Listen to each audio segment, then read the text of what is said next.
අයිබෝවන් සාදරයෙන් පිළිගන්නවා SL Flowers YouTube channel එකට. අපි අද කතා කරන්න බලාපොරොත්තු වෙන්නේ තවත් ඕකිඩ් වර්ගයක් ගැන. අපි මුලින් වීඩියෝ වලින් කතා කරලා තියෙනවා ඕකිඩ් කියන්නේ මොන වගේ වර්ගයක්ද, ඕකිඩ් පැලයක් කොහොමද රෝපණය කරගන්නේ, මේ ආදී කරුණු කතා කරලා තියෙනවා. එතෙන්දී අපි කතා කරලා තියෙන්නේ Oncidium සහ Dendrobium ශාක කොහොමද රෝපණය කරගන්නේ ආදී කරුණු. ඊට අමතරව ඕකිඩ් කියන්නේ මොන වගේ ශාකයක්ද කියන එක ගැනත් කතා කරලා තියෙනවා. මේ වීඩියෝ බලලා නැත්නම් මේ උඩින් දිස්සෙන කාඩ් එක ඔස්සේ ගිහිල්ලා එහෙම නැත්නම් පහළ ඩිස්ක්‍රිප්ෂන් එකේ තියෙන ලින්ක් එක හරහා ගිහිල්ලා ඒ කලින් ඕකිඩ් වීඩියෝ නරඹන්න. ඒ වගේම අද අපි කතා කරන්න බලාපොරොත්තු වෙන්නේ වැන්ඩා ගැන. අද ලංකාවේ බොහොමයක් ජනප්‍රිය වෙච්ච ඕකිඩ් වර්ගයක් තමයි මේ වැන්ඩා. අපි දන්නවා දැනට ලෝකයේ ඕකිඩ් වර්ග 30000කට ආසන්න ප්‍රමාණයක් විතර තියෙනවා. මේ අතරින් වැන්ඩ වර්ගත් බොහොම රාශියක් අද ලෝකයේ වෙළඳ පොලේ තියෙනවා. ඒ වගේම ලංකාවේ ගොඩක් මතයක් තියෙනවා වැන්ඩ කියන්නේ බොහොම අමාරු හදාගන්න අමාරුයි, වැන්ඩ වලට සාත්තු කරන්න අමාරුයි, මල් පිපෙන්න හරි කාලයක් යනවා, මේ වගේ මතයන් තියෙනවා. ඇත්තටම ඕකිඩ් කියන්නේ වගා කරන්න අමාරු ශාකයක් නෙමෙයි.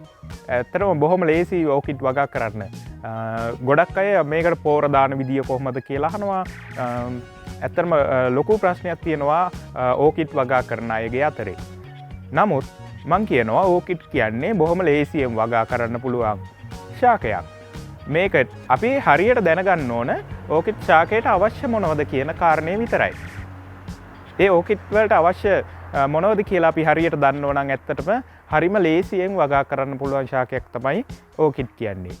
වැන්ඩාවල එකක් තියෙන්නේ මේකේ මලක් එන්න බොහෝ ලොකු කාලයක් යනවා. අවුරුදු 2ක් විතර ගියාට පස්සේ තමයි මලක් එන්නේ. ඒක තමයි තියෙන අඩුපාඩුවකට තියෙන්නේ. නමුත් වගා කරන්න අමාරු ශාකයක් නෙමෙයි. ඔයාලා දැකලා ඇති වැන්ඩා කිසිම මාධ්‍යයක් නැතුව වාතයේ එල්ලලා මේ විදියට වාතයේ එල්ලලා තමයි තියෙන්නේ. එතකොට මේ වැන්ඩ ශාකයට අවශ්‍ය පොහොර සහ ජලය ලබා ගන්නේ මේ වායුදර මුල් වලින්. එතකොට අපි මේ අවස්ථාවේදී පොහොර දියර පොහොර වර්ග යෙදීමක් අවශ්‍ය වෙනවා ඉක්මනින් සාදා ගැනීම සඳහා. නමුත් මේව ස්වාභාවිකව එහෙම පොහොර නොදැම්මත් මේ ශාකය හදාගන්න පුළුවන්. ඒ තරම් අමාරු නැහැ. නමුත් අපි දැනගන්න ඕන මේ ශාකය කොහෙද තියන්න ඕන, මොන වගේ තත්ත්වයන්ද අපි ලබා දෙන්න ඕන කියන එක. ඒ කියන්නේ ගොඩක් දෙනෙක් මේක හොඳින් අවුව වැටෙන තැනක තියෙනවා. ඒ වෙලාවේදී හොඳ වර්ධනයක් ලැබෙන්නේ නැහැ. එහෙම නැත්නම් හොඳටම හේවන තැනක තියෙනවා. මේකට අවශ්‍ය වෙන්නේ ඇත්තටම 50%ක ආලෝකයක්. ඕකිඩ් වලට අවශ්‍ය වෙන්නේ 50%ක හිරු එළියක්. නැතුව හේවන නෙමෙයි. ඒ කියන්නේ ඔයාලට මේක ෂේඩ් හවුස් එකක් ඇතුලේ එහෙම නැත්නම් ඔයා එලි මහනේ තියනවා නම් උඩින් 50%ක ෂේඩ් net එකක් දාලා ඒක යට තියුවනම් හොඳ වර්ධනයක් ලබා ගන්න පුළුවන්. හොඳයි, එහෙනම් අපි පටන් ගමු අපේ අද මාතෘකාව වැන්ඩා. වැන්ඩ වර්ග බොහොමයක් අද ලෝකයේ දකින්න ලැබෙනවා. ඒ අතරින් මේ මගේ අතේ තියෙන්නේ ජයන්ට් වැන්ඩා කියන වර්ගය. මේකට ජයන්ට් වැන්ඩා කියලා කියන්න හේතුව තමයි මේක ඉතා විශාල ශාකයක් බවට පත් වෙනවා. ඒ කියන්නේ මේක ඉතාම මේ උස ශාකයක් වෙනවා. මේක අවුරුදු 5ක් විතර යද්දී අඩි 8ක් විතර උස වෙනවා. ඒ කියන්නේ අපිටත් වඩා උස ගහක් වෙනවා මේ ජයන්ට් වැන්ඩා. නමුත් මේකේ හැම අවුරුද්දකම වගේ අපිට මල් බලා ගන්න පුළුවන්. මේ මගේ අතේ තියෙන්නේ දැනට පැකට් එකක රෝපණය කරපු වැන්ඩ පැලයක්. දැන් මම මේක බඳුනක රෝපණය කරන්න යන්නේ. නමුත් අපි දන්නවා වැන්ඩ කියන ශාකය බඳුනක රෝපණය කරද්දී මාධ්‍යයක් යොදා ගන්න නැතුව නිකම්ම තමයි වගා කරන්නේ. නමුත් අපිට මේ වැන්ඩ වර්ග බඳුනක් තුල රෝපණය කරන්න පුළුවන් මාධ්‍යයක් යොදාගෙන. එහෙනම් අපි බලමු මේ ජයන්ට් වැන්ඩ පැලය කොහොමද බඳුනක රෝපණය කරන්නේ කියලා. මම මේ සඳහා භාවිතා කරන්නේ ඇන්තූරියම් වලට භාවිතා කරන සිදුරු සහිත ප්ලාස්ටික් බඳුනක්. මොකද ඕකිඩ් වලට හොඳින් වාතය ලැබීම අවශ්‍ය වෙන නිසා. ඊළඟට මම මේකේ මාධ්‍ය විදියට පොල්ලෙලි කැබලි, අඟුරු, ඒ වගේම ගඩොල් කැබලිත් භාවිතා කරනවා සාමාන්‍යයෙන් ඕකිඩ් වගා කිරීමේදී ගන්න මාධ්‍ය විදියට. හොඳයි, මම මුලින්ම මේකට ගඩොල් කැබලි කීපයක් දාගන්නවා යටටම.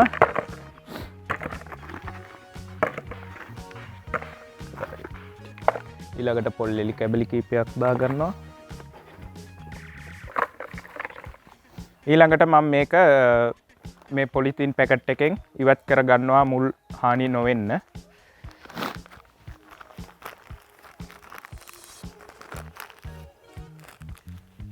මේ තියෙන්නේ පැකට්ටුවෙන් වෙන් කරගත්ත ඕකිඩ් පැලය.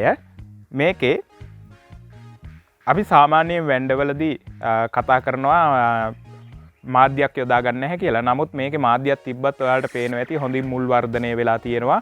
මේකේ පැකට් එකෙන් එළියට මේ එන මුල් වලින් තමයි එයා ජල වාෂ්ප ඒ වගේම පෝෂක උරා ගන්නෙ. නමුත් මේකිනුත් මාධ්‍ය මගිනුත් යම්කිසි පෝෂක ප්‍රමාණයක් උරා ගැනීමේ හැකියාව තියෙනවා. ඒ වගේම මං කිව්වා මේක ඉතා විශාල වෙන ශාකයක්. අවුරුදු 5ක් විතර යද්දි මේක අඩි 8ක් විතර උස වෙනවා.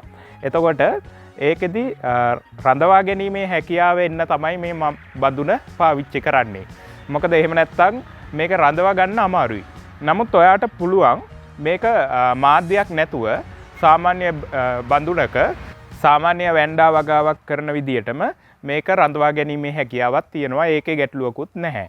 නමුත් ඔයා මේකට මාධ්‍යයක් යොදාගත්ත කියලා ගැටලුවක් වෙන්නෙත් නැහැ. එහෙනම් මේ ක්‍රම දෙකෙන්ම ඔයාට පුළුවන් මේ ජයන්ට් වැන්ඩා කියන එක වගා කරන්න. ඊළඟට මම මේක බඳුනෙන් තියාගන්නවා මේ විදිහට.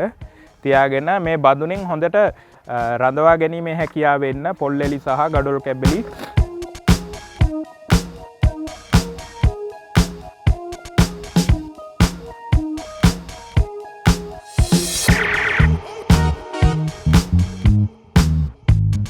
දැන් මේක රෝපණය කරලා ඉවරයි. දැන් ඔයාලට හොඳට පේනවා ඇති මේක මං අතින් ඇල්ලුවේ නැතත් බොහොම හොඳට ශක්තිමත්ව තියෙනවා. ඒ යට මුල් වලින් මේක හොඳට දරා ගැනීමේ හැකියාව තියෙනවා. එතකොට මේ ගහ වර්ධනය වෙද්දී මේ බඳුන මගින් රඳවා ගැනීමේ හැකියාව තියෙනවා. ඒ වගේම මේකේ උස වැඩි වෙද්දී ඔයාට අනිවාර්යෙන් තවත් ආධාරකයකට ගැට ගැසීම සිදු කරන්න ඕනේ.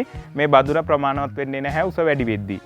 ඒ වගේම මේකේ ඔයාලට පේන්න තියෙනවා මේ පැත්තෙන් මේ වගේ මුල් එනවා. මේ ගහ උස යද්දී තනින් මුල් එනවා.